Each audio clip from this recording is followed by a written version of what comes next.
Assalamualaikum warahmatullahi wabarakatuh. Alhamdulillah, kita berada dalam bulan yang penuh berkah, bulan Rajab. Sebagai umat Islam, bulan ini merupakan kesempatan emas untuk memperbanyak ibadah dan meraih ampunan Allah Subhanahu wa Ta'ala. Namun sayang,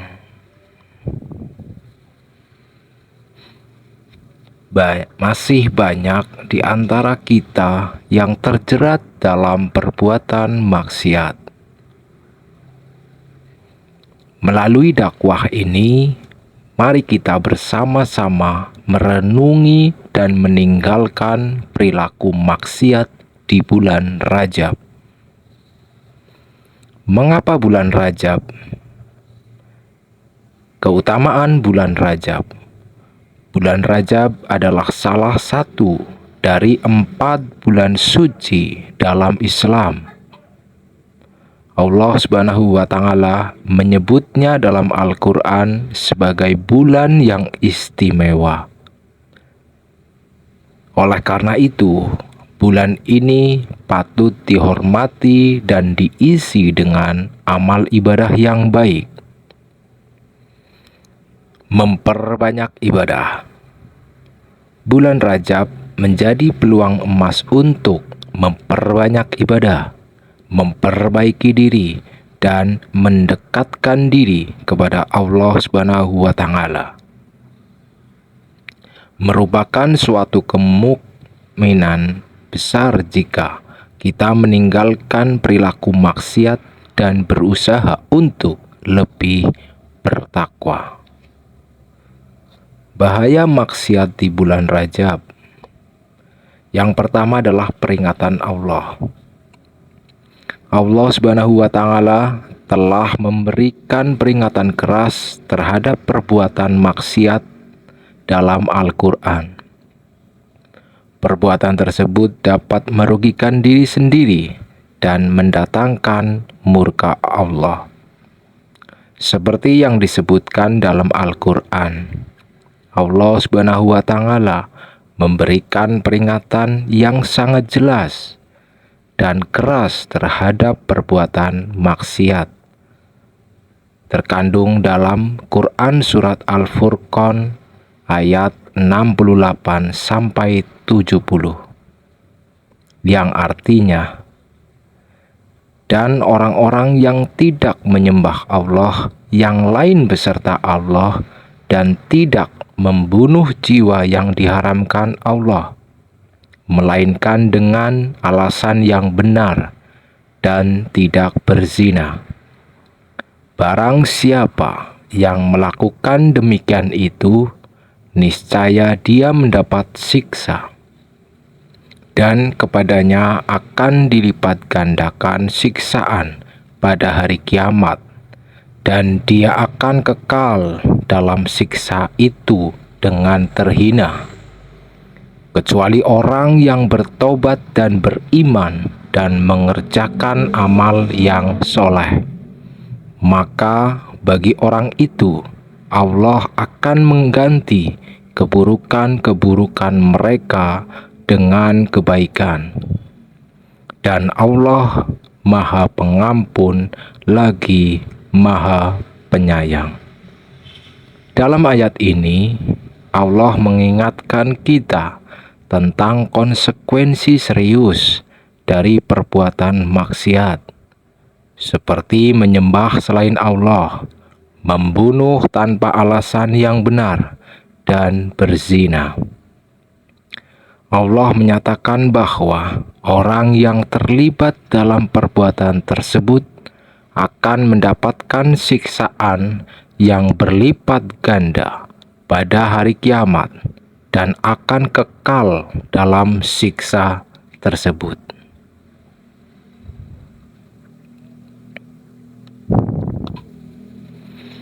Namun Allah juga memberikan harapan dan jalan keluar bagi mereka yang bertobat dengan sungguh-sungguh beriman dan beramal soleh.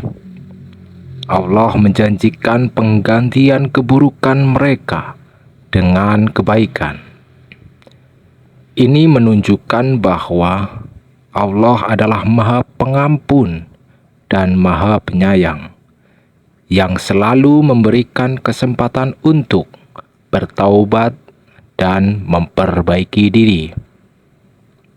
Oleh karena itu, peringatan Allah ini bukan hanya sebagai ancaman, tetapi juga sebagai panggilan untuk kembali kepadanya dengan tulus dan sungguh-sungguh. Yang kedua, pengaruh negatif. Maksiat tidak hanya berdampak pada hubungan kita dengan Allah, tetapi juga dapat merusak hubungan sosial dan moral. Hal ini dapat merugikan diri sendiri, keluarga, dan masyarakat. Pengaruh negatif dari perbuatan maksiat tidak hanya terbatas pada hubungan kita dengan Allah, tetapi juga merusak hubungan sosial dan moral di dalam masyarakat. Sebagai umat Islam, kita diajarkan untuk menjaga 3 dimensi hubungan.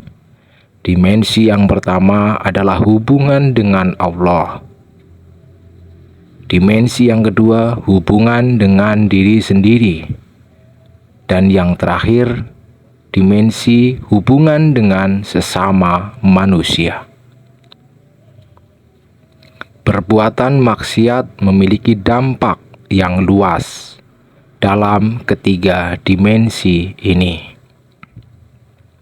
Hubungan dengan Allah. Perbuatan maksiat merupakan pelanggaran terhadap aturan-aturan Allah yang telah ditetapkan dalam Al-Quran dan Sunnah. Ini dapat merugikan hubungan kita dengan Allah, karena Allah mencintai hamba-Nya yang taat dan bertakwa.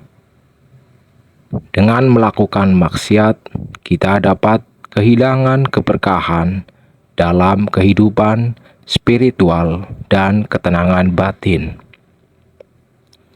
Dimensi yang kedua adalah hubungan dengan diri sendiri, yang artinya maksiat dapat merugikan diri sendiri secara langsung. Perbuatan tersebut seringkali melibatkan pelanggaran terhadap norma moral dan etika.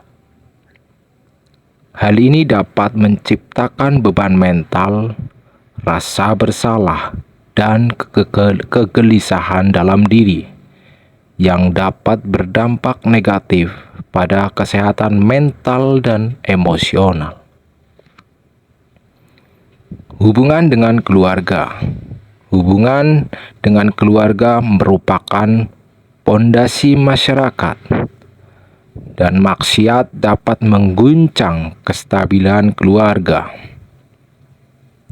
Perilaku maksiat seperti zina, judi, atau konsumsi alkohol dapat menyebabkan ketidakharmonisan dalam hubungan suami istri, yang dapat mengancam keberlanjutan garis keturunan dan meningkatkan risiko terjadinya konflik keluarga.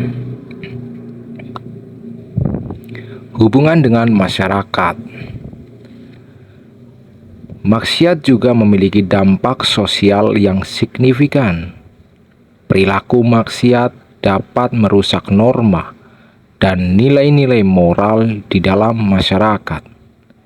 Hal ini dapat menghancurkan kepercayaan antar individu, menciptakan ketidakstabilan sosial, dan menyebabkan masyarakat kehilangan moralitas yang merupakan pondasi keadilan dan harmoni. Oleh karena itu, kesadaran akan dampak negatif perbuatan maksiat pada hubungan dengan Allah, diri sendiri, keluarga, dan masyarakat harus menjadi motivasi untuk menjauhi perbuatan tersebut. Menggali kekuatan dari ajaran agama dan berusaha memperbaiki diri adalah langkah awal untuk menciptakan hubungan yang lebih baik dalam semua aspek kehidupan. Langkah-langkah untuk menghentikan maksiat. Yang pertama, taubat nasuha. Bertaubat dengan sungguh-sungguh, menyadari kesalahan, dan bertekad untuk tidak mengulangi perbuatan maksiat. Taubat nasuha adalah bentuk taubat yang dilakukan dengan sungguh-sungguh, tulus, dan penuh kesadaran. Ini melibatkan langkah-langkah konkret untuk meninggalkan perbuatan maksiat dan kembali kepada Allah dengan hati yang bersih. Berikut adalah beberapa aspek penting dari taubat nasuha. Yang pertama, penyesalan yang mendalam. Taubat nasuha dimulai dengan penyesalan yang mendalam atas perbuatan maksiat yang telah dilakukan. Seseorang merasa menyesal dan merindukan ampunan Allah. Penyesalan ini menjadi pendorong untuk melakukan perubahan positif. Aspek yang kedua, kesadaran akan kesalahan. Seseorang yang bertaubat dengan taubat nasuha menyadari sepenuhnya kesalahan dan pelanggaran terhadap ajaran Allah. Kesadaran ini memotivasi individu untuk mengubah perilaku dan memperbaiki diri. Aspek yang ketiga, berhenti dan meninggalkan perbuatan maksiat. Taubat nasuha bukan hanya sekadar penyesalan verbal, tetapi juga diwujudkan dalam tindakan nyata. Individu yang bertaubat berhenti melakukan perbuatan maksiat dan berkomitmen untuk tidak mengulanginya di masa mendatang. Aspek selanjutnya adalah bertekad untuk memperbaiki diri. Taubat nasuha melibatkan tekad yang kuat untuk memperbaiki diri secara menyeluruh. Ini mencakup perubahan perilaku, pembenahan karakter, dan peningkatan dalam berbagai aspek kehidupan. Aspek penting yang kelima adalah kembali kepada Allah. Proses taubat tidak lengkap tanpa kembali kepada Allah. Individu yang bertaubat dengan sungguh-sungguh merintis kembali hubungan yang baik dengan Sang Pencipta melalui ibadah, doa, dan ketaatan. Aspek penting dari taubat nasuha yang keenam, mengganti perbuatan buruk dengan perbuatan baik. Sebagian dari taubat nasuha adalah mengganti perbuatan buruk dengan perbuatan baik. Ini melibatkan usaha nyata untuk melakukan amal kebajikan dan berkontribusi positif dalam kehidupan. Dan aspek yang terakhir, menjauhi lingkungan negatif. Individu yang bertaubat dengan sungguh-sungguh sadar akan pengaruh lingkungan. Oleh karena itu, mereka berupaya menjauhi lingkungan negatif yang dapat memicu kembali ke dalam perbuatan maksiat. Taubat nasuha adalah jalan untuk mendapatkan ampunan Allah yang luas dan berkahnya yang tak terhingga. Dengan niat yang tulus dan usaha sungguh-sungguh, setiap individu dapat menjalani proses taubat ini untuk mendapatkan keberkahan dalam hidupnya. Langkah yang kedua adalah perbanyak ibadah. Memperbanyak ibadah seperti sholat, zikir, dan tilawah Al-Quran untuk menguatkan hubungan spiritual dengan Allah. Memperbanyak ibadah adalah langkah yang sangat penting dalam perjalanan menuju takwa dan penguatan hubungan spiritual dengan Allah. Beberapa bentuk yang dapat diperbanyak untuk mencapai tujuan ini melibatkan beberapa poin terkait dengan perbanyak ibadah. Yang pertama adalah sholat. Sholat 5 waktu menjadi kewajiban utama bagi setiap muslim. Memastikan untuk melaksanakan sholat dengan penuh khusyuk dapat meningkatkan koneksi spiritual dengan Allah. Selain sholat wajib, berusahalah untuk melaksanakan sholat sunnah seperti sholat tahajud yang dilakukan pada malam hari. Karena sholat ini memberikan kesempatan untuk berkomunikasi lebih intim dengan Allah. Yang kedua adalah zikir. Memperbanyak zikir atau mengingat Allah merupakan cara yang sangat efektif untuk menguatkan hubungan spiritual. Zikir dapat dilakukan kapan saja dan di mana saja, membantu menjaga kesadaran akan kehadiran Allah SWT dalam setiap aspek kehidupan. Zikir juga mencakup membaca kalimat-kalimat tasbih, tahmid, dan takbir dan tahlil yang membantu membersihkan hati dan pikiran dari gangguan dunia. Yang ketiga, tilawah Al-Quran. Membaca, merenung, dan meresapi ayat-ayat Al-Quran merupakan bentuk ibadah yang mendalam. Memperbanyak tilawah Al-Quran membantu memahami ajaran Islam, memberikan petunjuk hidup, dan mendekatkan diri kepada Allah. Sertakan juga tafsir atau penjelasan Al-Quran untuk mendapatkan pemahaman yang lebih mendalam tentang pesan yang terkandung dalam setiap ayat. Yang keempat, doa. Doa adalah sarana untuk berbicara langsung dengan Allah. Dengan memperbanyak doa, baik dalam sholat maupun di luar sholat, membantu memperkuat hubungan dengan Allah. Karena dengan doa, kita dapat menyampaikan harapan, rasa syukur, dan permohonan dengan sungguh-sungguh.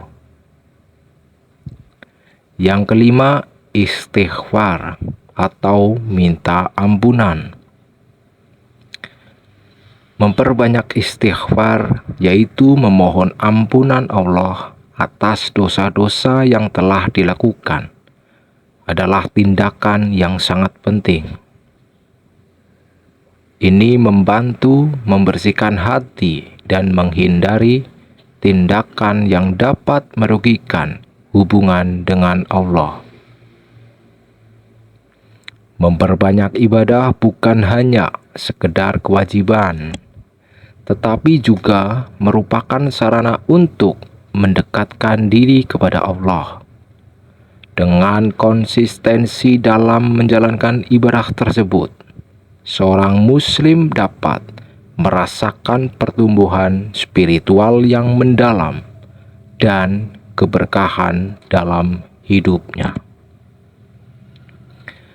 Langkah yang ketiga adalah jauhi lingkungan negatif. Menjauhi lingkungan dan teman-teman yang dapat mempengaruhi kita melakukan maksiat. Jauhi lingkungan negatif merupakan langkah bijak untuk melindungi diri dari godaan dan mempertahankan keutuhan moral. Lingkungan dan teman-teman memiliki pengaruh besar terhadap perilaku seseorang. Berikut adalah beberapa poin terkait dengan menjauhi lingkungan negatif. Yang pertama, pemilihan teman dengan bijak. Memilih teman yang memiliki nilai-nilai moral dan mendukung perjalanan spiritual sangatlah penting. Karena teman-teman yang mendukung kebaikan dan menghindari maksiat dapat menjadi sumber dukungan positif. Poin yang kedua, hindari lingkungan yang merangsang maksiat. Menghindari tempat-tempat atau kegiatan yang memiliki potensi merangsang maksiat adalah langkah yang sangat efektif. Lingkungan yang penuh godaan dapat menjadi ujian berat, dan menjauhinya dapat membantu menjaga integritas moral. Poin yang ketiga, bina lingkungan positif. Berusaha membangun lingkungan yang positif di sekitar diri sendiri. Ini dapat melibatkan berpartisipasi dalam kegiatan keagamaan, kelompok studi Islami, atau berkomunitas dengan individu yang berbagi nilai-nilai serupa. Poin yang keempat, komunikasi terbuka dengan teman dan keluarga. Berbicara terbuka dengan teman-teman dan keluarga mengenai tekad untuk menjauhi maksiat. Mereka dapat memberikan dukungan moral, nasihat bijak, dan menjadi sumber kekuatan ketika menghadapi godaan. Poin yang kelima, evaluasi pengaruh lingkungan. Secara rutin, mengevaluasi pengaruh lingkungan sekitar. Jika terdapat teman atau lingkungan yang cenderung membawa pengaruh negatif, pertimbangkanlah untuk menjauh dan mencari suasana yang lebih positif. Poin yang keenam, stabilitas dalam pilihan teman. Menjaga konsistensi dalam pilihan teman dan lingkungan yang mendukung nilai-nilai Islami. Perubahan yang radikal atau impulsif dalam pergaulan dapat membuka peluang untuk masuk ke lingkungan yang tidak sehat. Poin yang terakhir, bentengi diri dengan ilmu dan takwa. Menjauhi lingkungan negatif bukan hanya tentang fisik, tetapi juga membangun benteng di dalam diri. Peningkatan ilmu agama, keimanan, dan takwa akan membantu memperkuat diri ketika dihadapkan pada tekanan lingkungan.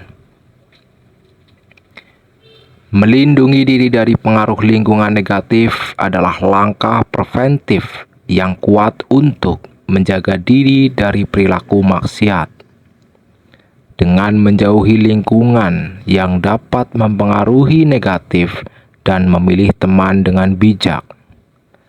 Seseorang dapat membangun lingkungan yang mendukung pertumbuhan spiritual dan moral. Langkah yang selanjutnya adalah langkah pantau dan kontrol diri. Menjaga diri dari godaan dan mengontrol hawa nafsu dengan lebih baik. Pantau dan kontrol diri merupakan aspek kunci dalam usaha untuk menjaga diri dari godaan dan mengontrol hawa nafsu. Hal ini membutuhkan kesadaran diri yang tinggi, tekad yang kuat, dan upaya terus-menerus untuk mencapai tujuan spiritual. Berikut adalah beberapa poin terkait dengan pantau dan kontrol diri. Yang pertama, refleksi diri. Rutin melakukan refleksi diri untuk mengevaluasi perbuatan dan pikiran. Dengan mengenali kelemahan dan potensi godaan, seseorang dapat lebih siap dalam menghadapi tantangan. Yang kedua, tentukan batasan pribadi. Menetapkan batasan pribadi yang jelas mengenai perilaku yang diperbolehkan dan yang tidak diperbolehkan.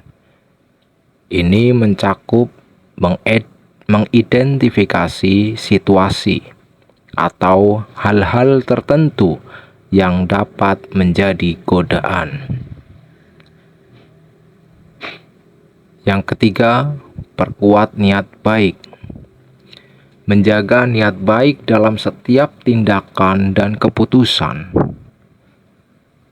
Memahami tujuan spiritual dan meresapi makna ibadah dapat memberikan motivasi ekstra untuk menjaga diri dari perbuatan maksiat. Yang keempat, tingkatkan kesadaran spiritual. Meningkatkan kesadaran spiritual melalui ibadah, tafakur, dan merenungkan ayat-ayat Al-Quran. Kesadaran akan kehadiran Allah dapat membantu seseorang mempertahankan kontrol diri. Yang kelima, berdoa untuk keberhasilan. Memohon pertolongan dan keberhasilan kepada Allah Subhanahu wa Ta'ala. Doa adalah sarana untuk meminta kekuatan dan petunjuknya dalam menghadapi godaan dan mengontrol hawa nafsu. Yang keenam, jauhi pengaruh negatif. Menjauhi segala bentuk pengaruh negatif yang dapat memperburuk kontrol diri. Ini termasuk mengurangi interaksi dengan hal-hal yang dapat memicu hawa nafsu. Yang ketujuh, hadapi tantangan dengan penuh kesabaran. Tantangan untuk mengontrol diri mungkin akan muncul, dan kesabaran adalah kunci dalam menghadapinya. Bersikap sabar dan istiqomah dalam menjalani perjalanan spiritual. Yang kedelapan, perkuat disiplin diri. Membangun disiplin diri dalam menjalankan ibadah dan menjauhi maksiat. Ini mencakup konsistensi dalam menjalankan kewajiban agama dan memperbaiki diri. Selanjutnya adalah konsultasi dengan ahli spiritual. Jika menghadapi kesulitan, konsultasikan dengan ahli spiritual atau orang yang memiliki pemahaman lebih mendalam tentang ajaran agama Islam, karena mereka dapat memberikan panduan dan nasihat yang berguna. Pantau dan kontrol diri adalah proses yang berkelanjutan dan memerlukan usaha yang sungguh-sungguh. Dengan kesadaran diri dan tekad yang kuat, seseorang dapat mengembangkan kemampuan untuk mengontrol hawa nafsu dan menjaga diri dari godaan maksiat. Langkah yang terakhir untuk menghentikan maksiat adalah bersikap tawakal.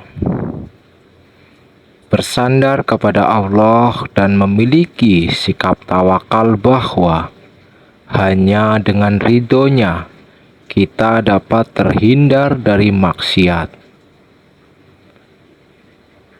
Bersikap tawakal artinya adalah menyerahkan diri sepenuhnya kepada Allah. Adalah sikap spiritual yang sangat penting dalam menjalani kehidupan sehari-hari. Ketika kita memiliki sikap tawakal terhadap Allah, kita menyadari bahwa segala sesuatu yang terjadi dalam hidup ini berada di bawah kendalinya. Berikut adalah beberapa poin terkait dengan bersikap tawakal untuk terhindar dari maksiat. Yang pertama, kesadaran akan kehendak Allah. Memahami bahwa Allah adalah pemilik segala sesuatu dan bahwa segala keputusan dan kejadian berada dalam kehendak-Nya. Dengan memiliki kesadaran ini, kita menjadi lebih rendah hati dan bersedia tunduk kepada kebijakan-Nya. Yang kedua, doa tawakal. Mengadopsi doa tawakal dalam setiap langkah hidup. Doa tawakal adalah doa untuk memohon pertolongan Allah dan berserah diri sepenuhnya kepadanya dalam segala hal, termasuk untuk terhindar dari godaan maksiat. Yang ketiga, merelakan hasil kepada Allah. Bersikap tawakal juga berarti merelakan hasil akhir kepada Allah, meskipun kita berusaha keras untuk menjauhi maksiat. Kita menyadari bahwa hanya Allah yang memiliki kendali penuh atas nasib kita. Yang keempat, tidak bergantung pada kemampuan sendiri. Menghindari sikap sombong dan bergantung pada kemampuan sendiri. Tawakal bukan berarti kita tidak melakukan usaha atau berusaha untuk memperbaiki diri, tetapi kita menyadari bahwa keberhasilan datang dari Allah. Yang kelima, menerima keputusan Allah dengan ridho. Bersikap tawakal juga berarti menerima setiap keputusan Allah dengan ridho atau kerelaan hati.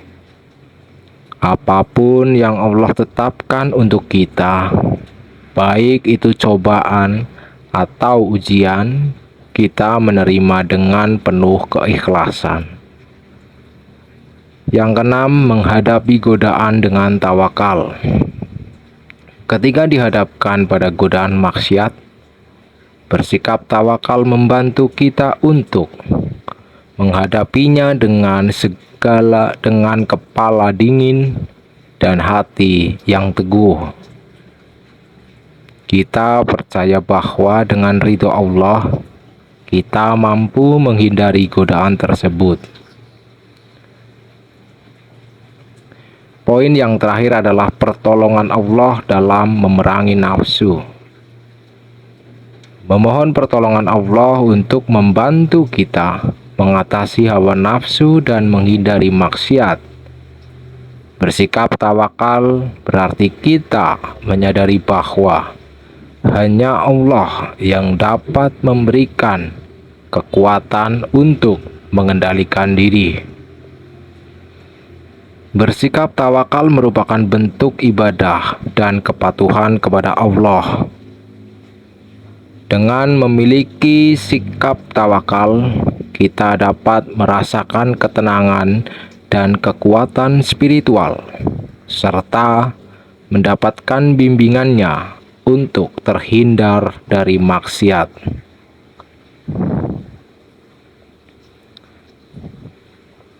Kesimpulannya adalah bulan Rajab adalah momentum yang tepat untuk mengintrospeksi diri dan meninggalkan perbuatan maksiat.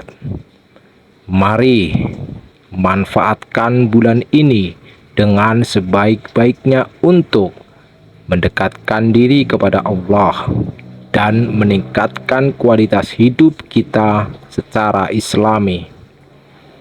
Semoga Allah Subhanahu wa Ta'ala memberikan hidayahnya kepada kita semua. Amin, amin, ya Rabbal Alamin. Wassalamualaikum warahmatullahi wabarakatuh.